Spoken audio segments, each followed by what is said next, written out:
guys. I do got them both out here. I'm going to go through some of the differences, just visually different.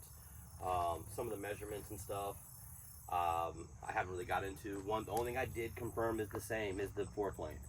I measured the fork length, top, from the black to the bottom of the axle center. I got the same measurement on both bikes. There was a bunch of talk about the Vetra or the Enduro having a longer fork. It may have a different fork, but it doesn't have a longer fork. And it may be a different part number because it has a different part number crown.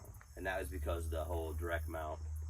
I'll go through this and kind of show some pictures of the differences of the fork crown from where I was talking about with the riser, from the direct mount versus the bike that came with the stem. You can see this bike has a taller riser here. I did put the riser on it already, direct mount riser and riser bars, and some grips. First thing I did when I built this bike, because I knew I liked bars are kind of higher. That's why I haven't changed this bike yet. I wanted to ride this bike in the stock configuration. Maybe I'm missing something with the riser, because some of the moto guys, they run the bars further forward versus up. So I was like, let me see what kind of ride I can get with just this. But the Vetra and the Arctic Leopard honestly look so much alike. This piece right here, this tail piece, looks to be the main difference visually, because you'll take the plastic covers off of this side here. I don't know if you can see it, but the Arctic Leopard plastic here, the Vetra does not have it. So it has a different tail piece because of this seam right here. I think I'm gonna try to race. I thought I was gonna try to put the plastic covers and swap the tails to the Vetra, so that way I could race the Arctic Leopard. Because a lot of people complain about the plastic in the boot slide, and some other folks have complained about your foot hitting the chain.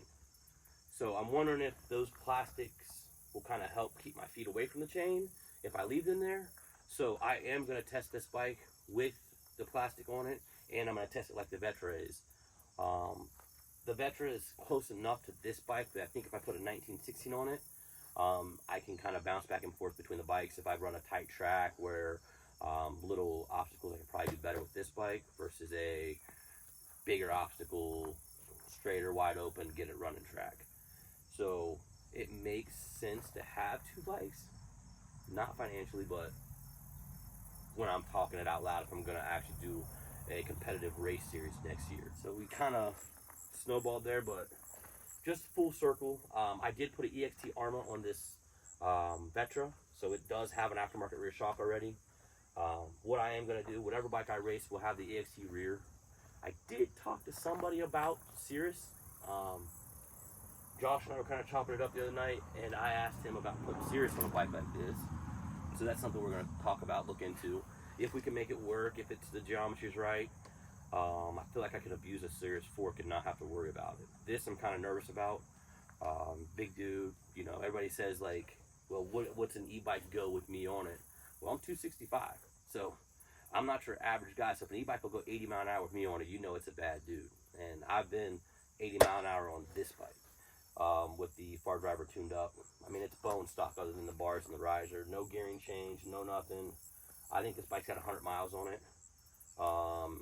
I don't. This one probably has one or two maybe. Going on the tires, this bike has an 1821 with an off-road racing style tire. Pretty good compound. The Vetra has a, we'll call it like a Shinko 244 and like cross-country kind of all-around tire. Not a bad tire. It didn't do too terrible riding around, and it's good for kind of all-around stuff. I don't think I can really abuse it in the woods like I can this setup.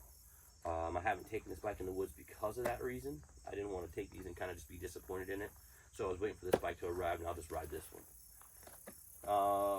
Pegs, I can't tell any difference. Though this bike, the Arctic Leopard, came with a red rear shock spring, and no, I take that back. The Vetra came with a red rear shock spring. The Arctic Leopard came with a black rear shock spring, as you can see, because it's still factory shock on it. That's what with this bike having red hubs and red rear shock and everything, it made sense to get red bars and black and red grips. Some of what you can see differences that I was talking about. Brake reservoir is black on the Arctic Leopard. The Vetra does have a red one, powder coated. I did take the cover off of the light on the Vetra. I didn't like it, kind of protect the cable. Let's move on to what the side plastics I was talking about. Those are plastic, and they can be removed. The Vetra does not have that, so it's a lot sleeker, lot better build. Here's what I was talking about with the direct mount stem. The Arctic Leopard has, the Enduro has the proper fork length already with a threaded stem cap, so you don't have to put a stem lock or anything on it because the sear tube is threaded. Direct mount, these bars are wider. The original complaints of the Arctic Leopard was the bars weren't wide enough. Well, these bars are wide enough. What they did is they changed the bars mid-run. The Vetra, it did not come with this. It came with an actual mountain bike stem, and I removed it, had this waiting for it, and you have all this material left. I plan to pull this all apart, see if this is, how far down this is threaded. If it is threaded all the way down, I'm going to cut it off. I'm going to make it flush like this one over here on the Leopard. When you do this in BMX, I was saying earlier, we leave a little bit of room for adjustment on the stem. You don't need it on this. There's no reason to have all that sticking up. So, as far as the frames, since the frames are the same, battery's the same, motor's the same. Let's see if the gearing is the same. 48 tooth. They do look like they have the same rear sprockets. The Arctic Leopard seat felt a little better than the Vetra, and the Arctic Leopard throttle curve felt better than the Vetra. I will say that. The Vetra, they said it was geared more towards the enduro off-road stuff, but the Arctic Leopard had a lot smoother, linear power curve, where the Vetra felt a little lighter down low, but it seemed to ramp in harder. So I think I'm going to try this tune-up. Like I said earlier, I moved that tune-up into that bike, so they both have the same tunes right now. And then I'm going to test them, and we're going to see how this works out, which one I like, which one I prefer. I got to get a 1916 on that. That way it's kind of apples to apples.